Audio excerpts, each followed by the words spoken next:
everybody, and welcome to another recipe with Dishes by Deb.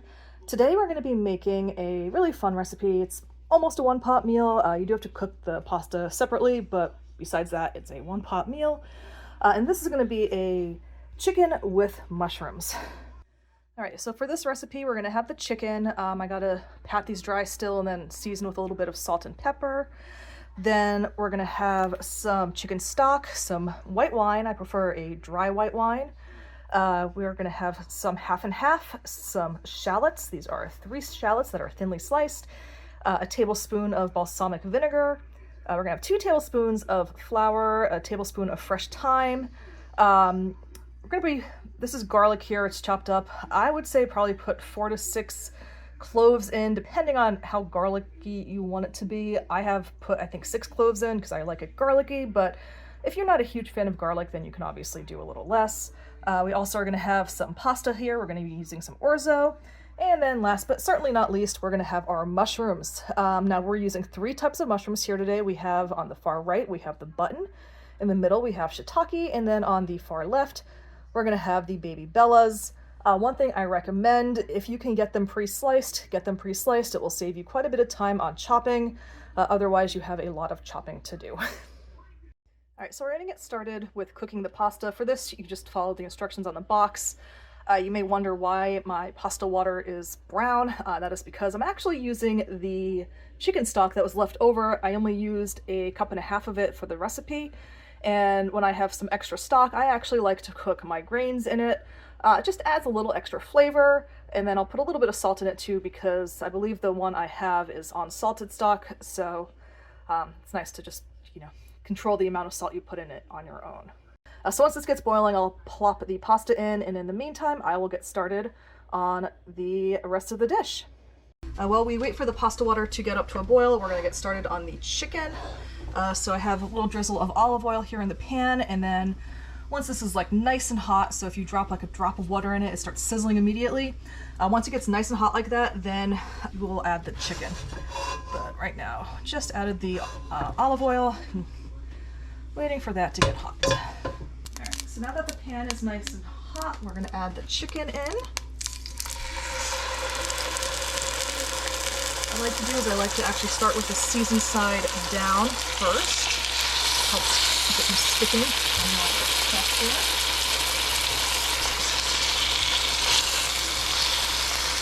And now we're just going to let this sit for 6 to 7 minutes, and then we'll flip it and flip the other side, and then once that's done, we'll take it out of the pan and put it into the warming drawer, which most people use for storage for their pots and pans.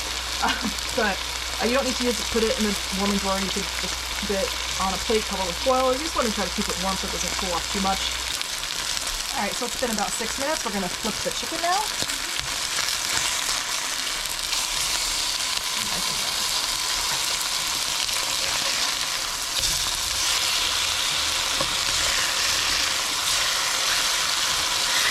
And now we are going to cook this for another about 6 minutes on this side, and then we are going to take the chicken out of the pan, put it aside, wrap it in some foil to keep it warm. Now we're going to add the butter. Doing 2 tablespoons of butter. Let the butter melt. Once the butter's melted, we will start adding in other ingredients. All right, so now that the butter's melted, we are going to add in our mushrooms. All of them. And we're going to cook the mushrooms for 5 to 6 minutes until they've kind of shrunk a little bit in size and they look more cooked through. You don't have to stir constantly, just stir occasionally. Now I will say this is one of the dishes that obviously there's a ton of mushrooms in it, so if you don't like mushrooms, this is clearly not the dish for you. It is delicious if you do like mushrooms. Has tons of flavor, especially if you add in a little extra garlic like I did. But yeah, so if you're not a huge fan of mushrooms, you might look at a different chicken dish if you're going for a chicken dish.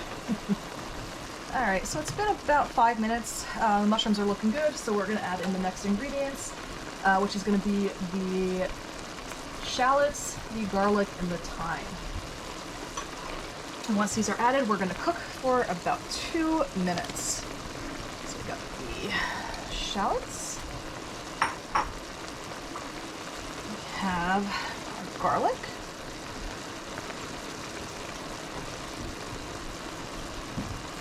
And then we're going to have our fresh thyme. I'm just going to make this smell really good.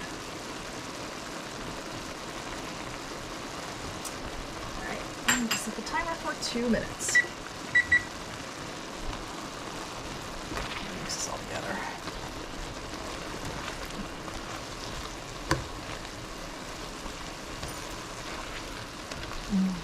Alright, so it's been about 2 minutes, so now we're going to add in the flour. And this is just going to help kind of thicken up our sauce a little bit. And we're going to just stir this in and cook for 1 to 2 minutes. Just want to get the sauce a little thicker. With this, you want to stir pretty much constantly. Just going to make sure everything is nice and coated. And then once 2 minutes are up, we're going to add the wine. Usually the wine is used to deglaze the pan, but since these mushrooms were very, very wet, the pan was already kind of deglazed. But if anything, the wine is going to add a little extra flavor to the dish now, even though the pan has already been deglazed. Alright, so 2 minutes are up. Now we're going to add in the wine. And we're just going to cook this for few minutes. You basically want it to reduce by about half. So it was pretty dry when I put the wine in, now it's nice and watery again. So we're going to let this reduce by half. Mostly stirring it. You can take a break every now and then. It shouldn't take too long to cook off. I should mention the heat right now is at a medium-high heat. So we had a little camera malfunction there. I apologize for that. Apparently I was a little too close to the heat and it overheated, but I just added in the chicken stock, the balsamic vinegar, and the half and half. And now we're going to cook this for about 2 minutes. Just wanted to get nice and combined. And then we're going to add in the chicken again. And then an optional thing you can add in is some parsley to add a little greenery to it. So we just added the chicken, and then we also added the parsley in. The parsley is completely optional. I know a lot of people don't like parsley. I like it. It adds a little bit of greenery to it, makes it a little bit, I don't know, better looking. It smells amazing though, and it does taste great even without the parsley.